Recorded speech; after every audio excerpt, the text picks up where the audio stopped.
Our student speaker today, Meghan Ferraro, has been described by one of our faculty members as a consistently outstanding student throughout her master's, certification, and doctoral programs. She is incredibly dedicated not only to her pursuit of education, but also to the profession of school psychology. Please welcome Meghan Ferraro.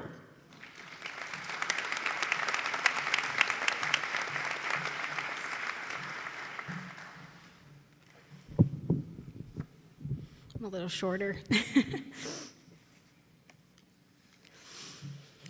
A. Milne once wrote, "You are braver than you believe, stronger than you seem, and smarter than you think." I'm sure many of you sitting before me have doubted your bravery, strength, or intelligence throughout your time at IUP. However, you all sit here before me today having accomplished what few have. Throughout my time at IUP, I was blessed with amazing professors that believed in me and pushed me and instilled in me the self-confidence that has led me to this very day. I have spent a great deal of time here at IUP completing my graduate work, as my family can attest to. I started out as an elementary school teacher, and then I wanted to get my master's degree. I looked into IUP's educational and school psychology certification program and ultimately decided that this is the course that I wanted to take. However, I was adamant that I was going to continue teaching at the same time. I went part-time. I took 2 years to complete my master's degree. I drove to Indiana on the evenings and then spent my summers off here in Indiana, PA. The summer before I started my school psychology coursework, the department had a get-together with faculty and staff and students, and some doubted that I could continue working full-time and still go through the school psychology program. But when one questioned my intent, and other faculty members spoke up and said, if anyone can do it, Meghan can do it.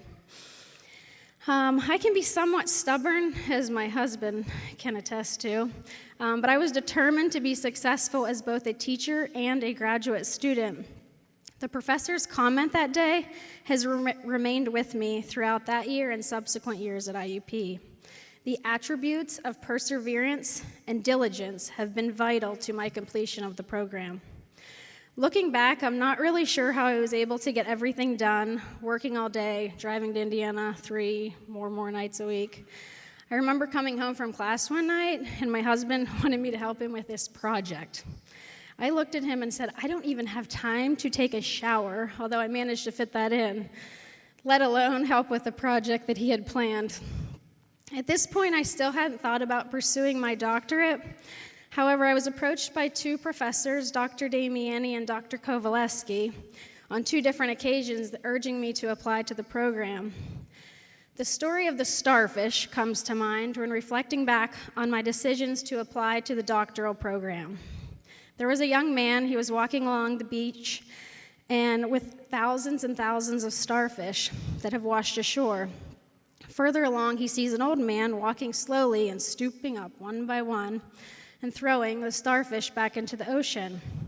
"Why are you throwing starfish into the ocean?" he asks. "Because the sun is up and the tide is going out, and if I don't throw them further in, they will die."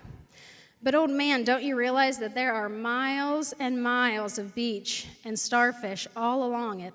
You can't possibly save them all. You can't even save 1/10 of them. In fact, if you worked all day, your efforts won't make any difference at all." The old man listened calmly, and then bent down and picked up another starfish and threw it into the sea. It made a difference to that one. Those 2 professors were the difference for me.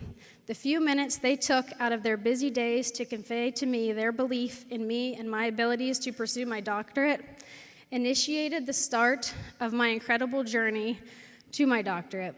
They instilled in me the confidence to continue with my education.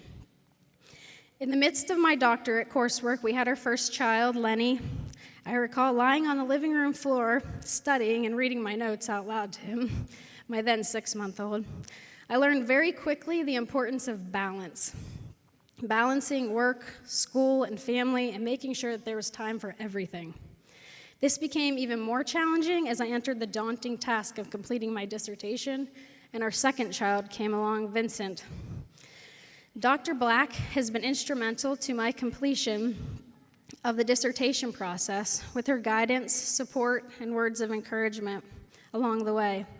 Those of you that sit here before me and have tackled this endeavor know all too well the importance to have a dissertation chair and furthermore a dissertation committee that is insightful, knowledgeable, and supportive.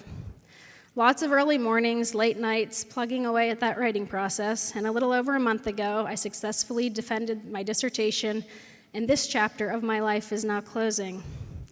To all of the graduates, as this chapter ends and the next one begins, I challenge you to be the difference in the lives of others, choosing your words and actions wisely, conveying words of encouragement to others, and taking time out of your busy lives to help others. I also hope that you continue to approach life with diligence and perseverance. As you embark on new projects, set new goals, and encounter new challenges, may you accomplish whatever you put your mind to.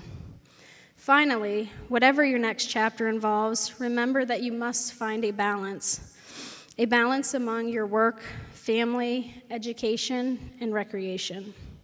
As I conclude, I would like to thank my husband, kids, and parents for their patience and support throughout my graduate coursework, the professors in the Educational and School Psychology Department for believing me and pushing me to do my best, and my friends and teaching colleagues for their unwavering support. Graduates, I wish all of you the best as you enter this next chapter in your lives. Thank you.